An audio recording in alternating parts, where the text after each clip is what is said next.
बैठने की कृपा करें। जब वो पैदल चलकर आएंगे तो आपको लग जाएगा। वो पैदल आने के लिए उन्होंने सूचना दी है, वो पैदल आएंगे। अभी बैठ जाइए। मैं उत्तरी भाग के संतों से निवेदन करता हूँ, बैठ जाइए, बैठ जाइए।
हमारे ट्रस्ट के ट्रस्टी पूज्य स्वामी गोविंद देव गिरी जी महाराज उडुपी मठ पे। अगर कोई ये सोचता है तो उसे गिलहरी के योगदान को याद करना चाहिए। गिलहरी का स्मरण ही हमें हमारी इस हिचक को दूर करेगा, हमें सिखाएगा कि छोटे बड़े हर प्रयास की अपनी ताकत होती है, अपना योगदान होता है। और सबके प्रयास की यही भावना समर्थ, सक्षम, भव्य, दिव्य भारत का आधार बनेगी। और यही तो देव से देश और राम से राष्ट्र की चेतना का विस्तार। साथियों, लंकापति रावण प्रकांड ज्ञानी थे, अपार शक्ति के ध्यानी थे, लेकिन जटायु जी की मूल्य निष्ठा देखिए। वे महाबली रावण से भिड़ गए। उन्हें भी पता था कि वो रावण को परास्त नहीं कर पाएंगे, लेकिन फिर भी उन्होंने रावण को चुनौती दी।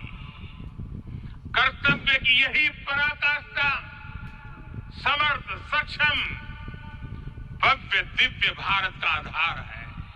और यही तो है देव से देश और राम से राष्ट्र की चेतना का विस्तार। आइए हम संकल्प लें कि राष्ट्र निर्माण के लिए हम अपने जीवन का पल पल लगा देंगे। राम काज से राष्ट्र काज, समय का पल पल, शरीर का कण कण राम समर्पण को राष्ट्र समर्पण के ध्येय से जोड़ देंगे। मेरे देशवासियों, प्रभु श्री राम की हमारी पूजा विशेष होनी चाहिए। ये पूजा स्व से ऊपर उठ करके समष्टि के लिए होनी चाहिए। ये पूजा अहम से उठकर वयम के लिए होनी चाहिए। प्रभु को जो भोग चढ़ेगा वो विकसित भारत के लिए हमारे परिश्रम की पराकाष्ठा का प्रसाद भी होगा। हमें नित्य पराक्रम, पुरुषार्थ, समर्पण का प्रसाद प्रभु राम को चढ़ाना होगा। इनसे नित्य प्रभु राम की पूजा करनी होगी, तब हम भारत को वैभवशाली और विकसित बना पाएंगे। मेरे प्यारे देशवासियों, ये भारत के विकास का अमृत काल है। आज भारत युवा शक्ति की पूंजी से भरा हुआ है, ऊर्जा से भरा हुआ है। ऐसी सकारात्मक परिस्थितियां फिर न जाने कितने समय बाद बनेगी। हमें अब चूकना नहीं है, हमें अब बैठना नहीं है। मैं अपने देश के युवाओं से कहूंगा, आपके सामने हजारों वर्ष की परंपरा की प्रेरणा है। आप भारत की उस पीढ़ी का प्रतिनिधित्व करते हैं जो चांद पर तिरंगा लहरा रही है। वो 15 लाख किलोमीटर विरासत पर गर्व करते हुए आपको भारत का नव प्रभात लिखना है। और दशरथ के रूप में अवतरित हुए भगवान श्री राम को कर्षित कर लिया उन्होंने, लेकिन भगवान श्री राम ने उन्हें वो गति प्रदान नहीं की। उन्हें वो गति प्रदान की जटायु को। उस जटायु को जो पक्षी होते हुए भी उस पक्षी की भी श्रेणी में सबसे निम्नतम श्रेणी में आता है, उसको भगवान श्री राम ने हरि का रूप प्रदान किया। और हरि का रूप जब प्रदान किया तो जटायु हरि रूप में होकर के भगवान श्री राम की स्तुति करते हैं। और संस्कृत में अध्यात्म रामायण में जो अद्भुत स्तुति जो जटायु जी ने की है उसका हम वर्णन करेंगे। लेकिन अभी आप जो तस्वीरें देख रहे हैं उसमें भगवान शिव का जलाभिषेक करते हुए, क्योंकि भगवान शिव माना जाता है कि दिव्य अयोध्या के में श्री राम जन्मभूमि के इस मंदिर निर्माण के बाद आखिर आगे क्या, इस सवाल पर भी बहुत खुले मन से प्रधानमंत्री ने अपनी बात रखी और कहा कि ये एक तरह से कैलेंडर पर लिखी हुई एक तारीख नहीं है 22 जनवरी 2014, लेकिन बल्कि ये एक नए कालचक्र का उदय है और ये सकारात्मक है। ये हमें प्रेरित करता है, ये हमें आगे की ओर ले जाता है कि इस तारीख को कुछ दिनों तक, कुछ सालों तक नहीं बल्कि हजारों सालों तक इस तारीख को याद रखा जाएगा, इस दिनांक को याद रखा जाएगा, क्योंकि ये कालचक्र है और यहाँ से भारत जो है एक नए भारत का निर्माण हो रहा है। जी बिल्कुल, उन्होंने साफ तौर पर कहा कि हमारे लिए ये अवसर सिर्फ विजय का नहीं बल्कि विनय का भी है।